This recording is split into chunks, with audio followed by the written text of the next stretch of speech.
Sebagaimana yang tadi disampaikan oleh Pak Rudi Kamri selaku moderator adalah hari ini saya dan tim itu kemudian mengungkapkan yang memang belum pernah diungkapkan di depan publik.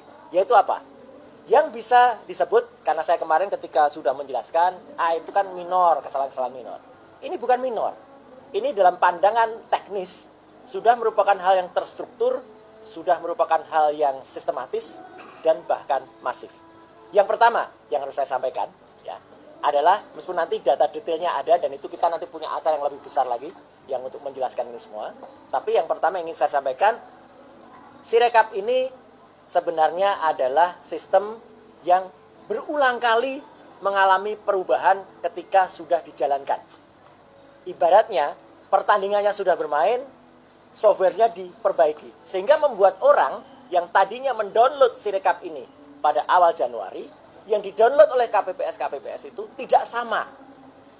Jadi kesalahannya bisa masif, karena tidak sama. Yang satu mendownload versi 2 poin sekian, yang satu mendownload versi 2. Dan ini ada 10 kali dalam catatan saya. Nanti catatannya akan saya beberkan. Pagi tadi saya sebenarnya sudah sempat menulis awal itu, tapi nanti akan saya sebar lagi. Jadi artinya apa? Sistem ini tidak layak untuk kemudian digunakan sebagai sistem yang dipertaruhkan untuk kemajuan bangsa ini. Itu poin awal pertama. Yang kedua adalah, kenapa saya bilang tidak layak?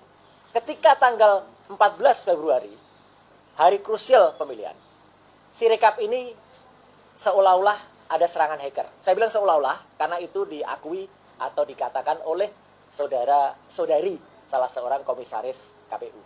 Satu-satunya wanita, saya nggak perlu sebut namanya, ada di sana. Katanya KPU dihack. Sebenarnya bukan dihack, tapi memang dimatikan. Kenapa dimatikan? Karena ada kepentingan untuk memasukkan skrip itu istilah teknis komputer, untuk memasukkan program, bahasanya memang program colongan gitu ya.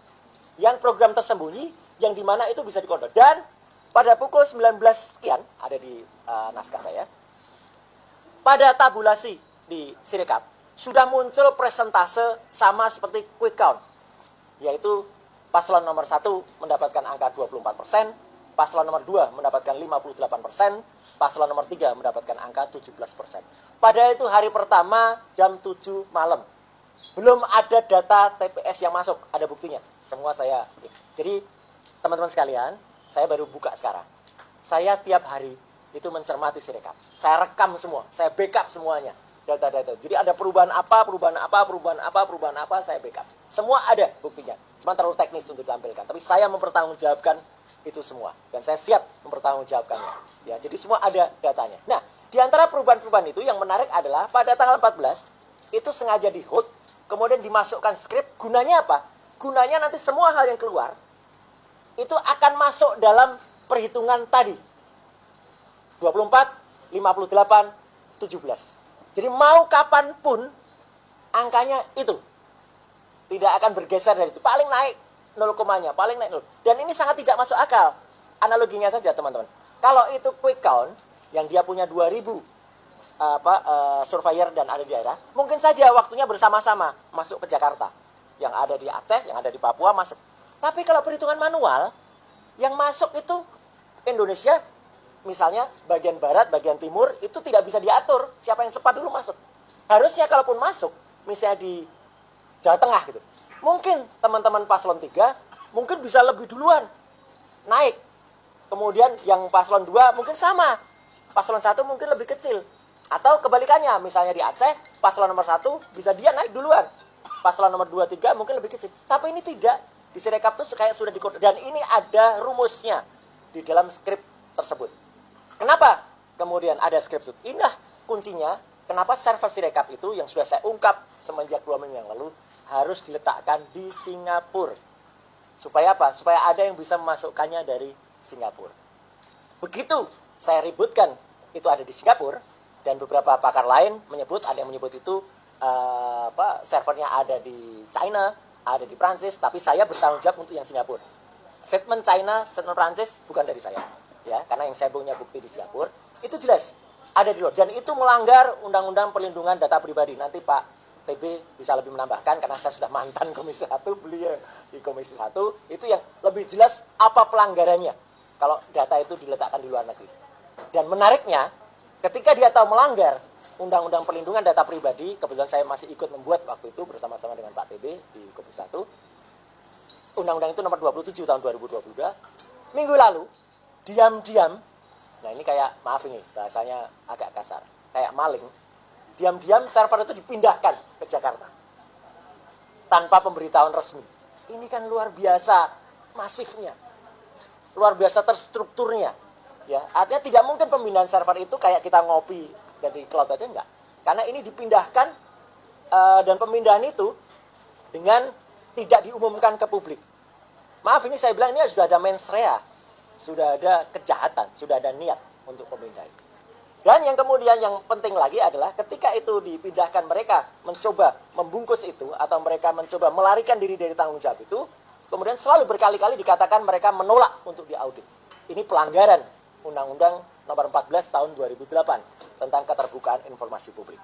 Yang menarik juga rekan-rekan sekalian yang saya temukan adalah dengan adanya pengakuan dari Ketua KPU semalam bahwa mereka sudah mengkoreksi sebanyak 154.540 TPS, padahal jumlah TPS-nya itu ada 822.220.000 di sini ya.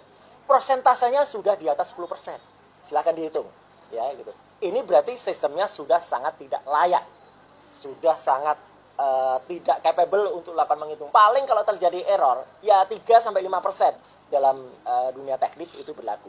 Tapi kalau sudah di atas 10, bahkan ini sudah sekitar 18%, ini berarti bahwa sistem ini sudah tidak pantas lagi dilakukan. Tapi kemudian ketika mereka menolak dilakukan audit forensik, saya juga waktu itu harus dilakukan juga audit investigatif, seperti yang diusulkan teman-teman ICW dan teman-teman Kontras. Jadi saya sangat mendukung mereka untuk melakukan itu. Dengan begitu akan ketahuan anggaran yang dipakai berapa, karena terus terang saja saya juga mendengar melalui internal grup teman-teman di kampus ternama di Bandung, mereka resah sekarang. Kenapa resah? Karena mereka dulu dilibatkan itu konon adalah secara sukarela. Selain tidak mendapatkan sesuatu, ternyata ada nilai yang beredar. Nah, itu urusan nanti audit investigatif. Intinya, teman-teman semua, kesalahan dari Sirekap ini bukan kesalahan teknis belaka. Dan ini tidak bisa dipandang hanya sebagai kuantitas belaka. Ya, tapi ini kualitasnya sudah sangat tidak layak untuk kemudian digunakan. Dan khawatirnya apa? Pattern yang tadi dipasang, pattern ada dipatok di 24, 58, dan 17 ini, itu memang sudah merupakan tindakan yang sangat tidak benar dan itu merupakan kejahatan yang sangat masif.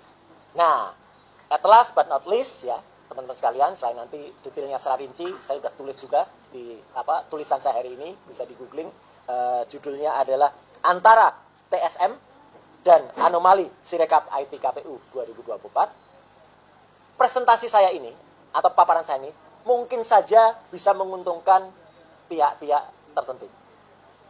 Saya bilang itu keniscayaan. Saya bilang itu adalah konsekuensi dari kebenaran. Saya tetap merupakan orang yang independen, bukan merupakan bagian dari paslon 1, paslon 2, atau paslon 3. Justru itulah saya siap mempertanggungjawabkan semua data ini, ya, karena ini tidak berdasarkan pesanan, tidak, ini disclaimer saya, tidak berdasarkan permintaan. Saya lakukan semuanya secara mandiri dengan tim dan semua dilakukan demi negara Republik Indonesia yang saya cintai.